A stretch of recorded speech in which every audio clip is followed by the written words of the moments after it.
Alright guys, I am coming to you once again on my drive home from the gym. The topic I want to talk about today, this is something that occurred the other day and I thought maybe you guys would find it interesting, was, what day was it? I think it was August the 9th now. I've forgotten the exact day of the week. But it's the day that I was working and we had an officer shot. He was responding to a call about a potential robbery in progress. When he arrived on scene, I don't know all of the details, but what it boils down to is he ended up confronting the gunman. Him and his partner did. They had an exchange of gunfire, and one of my fellow officers was shot that day. They ended up shooting and killing the would-be robber. It was a really interesting day for a variety of reasons. You know, that shooting happened right before I got to work. It happened at about 6:55 in the morning, about the same time that I was walking in the door to the substation right before roll call. And it was interesting because I walked in the building with my gun belt in hand, set it on the table. That's just my morning routine. Set my gun belt down, take my belt keepers off, start getting ready to put my belt on. I already have my vest on when I get to work in the morning. Sarge came out of the office with kind of a perplexed look in his face. And all he said was, they just aired officer down on zone 5. I don't have any of the details yet. So we all kicked our radios on and we all start looking at our phones. It's a program we call Patrol View, where we can actually see what's going on in the entire city. And we were, our eyes were peeled to what was going on there. The only thing we knew is that there were shots fired. They said, start us 2 medics, and that we have an officer down. There was already a lot of officers on duty in the city, and they were all headed that way. They had plenty of officers on scene. So we had to just start our shift, going about our day, and we had to cover for all the officers that were at that large shooting scene. So as I started my shift that day, there was a very dark cloud hanging over me. I've never been at work when one of those things happened. I've always been off duty. I've always been home when there was an officer that was shot. It's only happened a few times in my career. So I started work, I wasn't depressed, but a very heavy heart. You're thinking about a lot of things. It's the reality of the dangers of the job kind of set home. And you're worried about your coworker, but then you're reminded, this could happen to me. Like might be my family that's gonna get this notification. There's like a lot of things that run through your head at that time, and that's kind of what I was going through when I started my shift that day. Oddly enough, and I'll explain in a minute, that day turned out to be actually a very good and very rewarding day for me. At the end of the day, by the time I was heading home that day, it was probably one of the most rewarding shifts that I've ever experienced. And it sounds really strange when you think about how my day began. So I started my day on my regular precinct. One of the sergeants that works on my zone went over to zone 5 to help cover because their sergeants were all busy. He ended up coming back on our air because all the zones are on different radio frequencies. And he was like, hey, I would like 2 officers to volunteer to come over to zone 5 to help take runs while these guys are all tied up.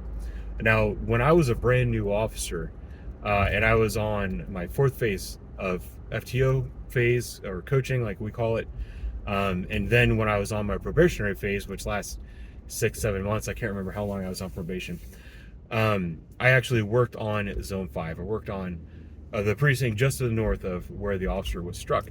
So me knowing the area a little bit, even though it was like 11 years ago, I thought, you know what, I'm probably a good candidate to go over there and work because I've worked in that area before. So I volunteered to go. And the minute I volunteered to go, I was dispatched on a call of domestic violence. And I had to drive all the way across the city to go to this domestic violence call, which didn't turn out to be domestic violence, but it doesn't matter. Now, it was interesting because as I pull onto the zone, I pull down this major drag, this major street, major road, and this like odd sense of like returning home came about me. And it was kind of neat because I was like, here I am back where it all began. Now I've been a police officer for 12 years. I know so much more now than I did back then. I'm a lot older, maybe a little bit more mature. That's debatable. But I'm driving down these landmarks. I'm thinking about the first time I experienced this, that, the other thing. I drove by the corner store where I responded to my first shooting. It was an interesting one because, when you think about responding to a shooting, and like I was in combat, I was in the war, and the people that I saw injured primarily would be multiple gunshot wounds. They'd be center mass gunshot wounds, or they were explosive damage, so shrapnel pieces and stuff like that. I'd never been involved in a shooting in the city. I'd never seen anybody shot in the city and didn't know quite what to expect. And this particular guy, on this particular night, it was at the corner of, I'm not going to give away the corner. It was a corner that is very well known for gang activity, and it's a very well known gang nationally that started out in California. This corner is controlled by them. One of these little kids came up to rob this dude. He decided that he wasn't going to go with the program. He tried to run. As he was running away, they shot at him. The round went into his butt, and it came out through his favorite body part. And I don't know if you guys have ever seen a hot dog that you throw in the microwave and it kind of splits open. That's what his favorite body part looked like after the shooting happened. But I get there and the guy's walking around. He's kind of holding his butt. He's like, damn, he's like, that hurts. He had no idea that it had kind of ruined part of his manhood.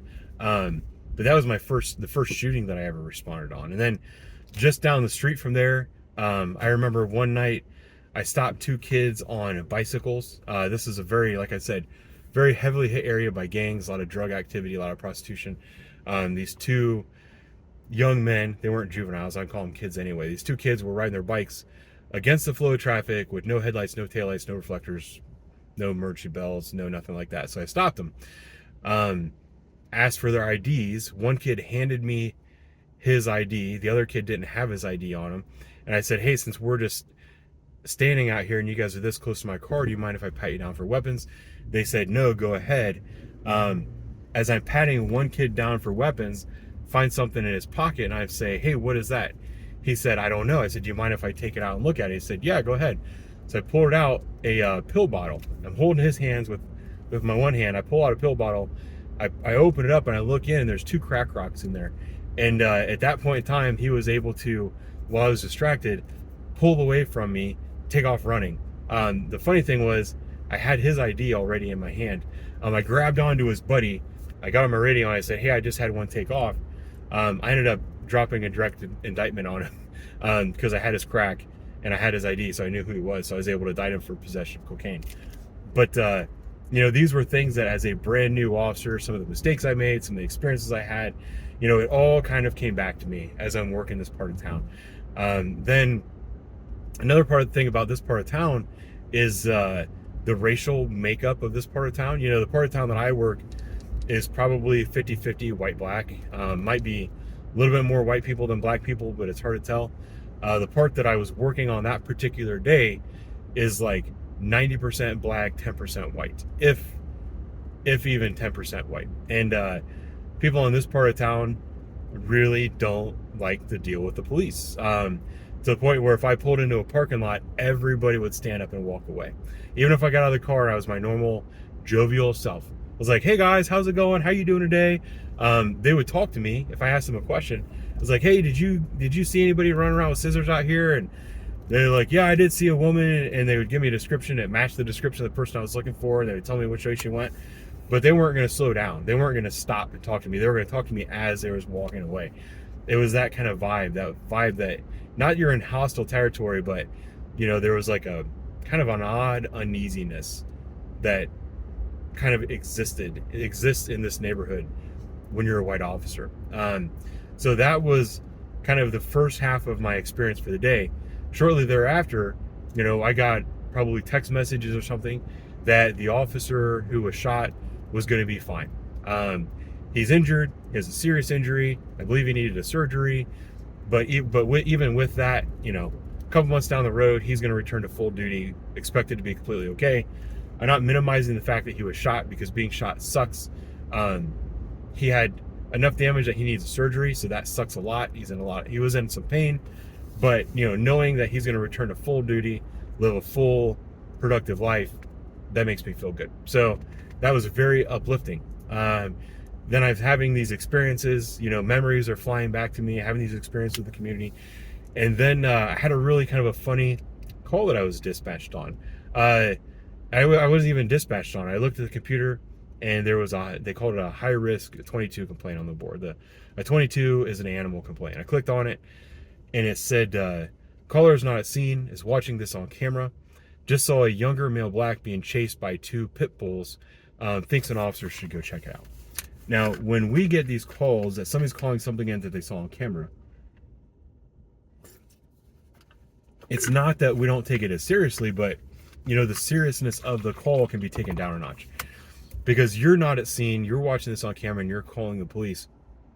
The people that are there, if there was a kid that's running from dogs and he needs our help, he can call. If there's somebody that's looking out the window and sees this and they call, that means more than somebody that's watching on a camera. Plus, cameras are often delayed and your perception is off, and there's a lot of problems with watching things on camera and reporting it to the police. So I marked up, I said, hey, I'll take care of that 22 complaint. As I'm rolling into the area, I see an animal control vehicle. So immediately I'm put at ease. I'm like, listen, this kind of call, if these dogs got a hold of this kid and bit him, that's not a police matter, that's a matter for animal control. Animal control is already in the area. So even if I find the people, I'm not gonna have to wait around for very long. Animal control is gonna take care of this, no big deal. I turned down the street where the call was dispatched to, and I see a car parked on the right side of the road. I see a younger male black and younger female black standing next to the car. The car door is open. There's somebody sitting in the car, and the male is facing out towards the street, like with his butt in towards the person in the car. Initially, when I drove up, it looked like he was standing sideways talking to this person in the car, like the 3 people were talking. As I got closer, I realized that he had his back to the person in the car, and he was facing me. And then as I got even closer, I realized that the kid had his pants down and his butt was in the car. And then there was a woman putting bandages on this guy's butt. And it was, I don't know, it was a young male black. He seemed clear cut, seemed like a nice kid, well spoken. And I pulled up and I was like, hey guys, what's going on? And he tells me, I just got attacked by these 2 dogs, man. And I was like, I guess I'm here for you. So I pulled my car off the side of the road, talking to him. Turns out there was the lady sitting in the car was a white lady, and it was her dogs that got out. They bit this kid on the ass, and they bit him on the hand. She felt horrible for what happened, so she was trying to help bandage him up. And she was afraid that if he went to the hospital, she was going to get in trouble. That's where it turns out it's a good thing that I was there. No ill will meant by her or anything like that. But I was talking to the kid. I was like, dude, you need to go to the hospital. And it was great because here I am in this neighborhood that is 90% black, 10% white, relatively hostile towards the police. I'm talking to a young black man who just got bit by a dog, and I had something to connect with him with, like a genuine real life connection. Because I was like, dude, I just got attacked by dogs a couple months ago. It hurts like hell. You need to go to the hospital. I was like, you need to get on antibiotics. You probably need a tetanus shot. You'll need a doctor to clean that out. They'll give you some bandages and some stuff like that. Let's get to the hospital. Can I call you an ambulance? Initially, he said yes, but then he's like, oh, shoot, I'm going to have to pay for an ambulance. He's like, I don't want an ambulance. I'll go to a hospital the other way. So, I was talking to him about that and asked if he had a friend or family member or anybody with a car that was nearby. He didn't, but he said he would go. It's like, tell you what, I'll take you to the hospital myself.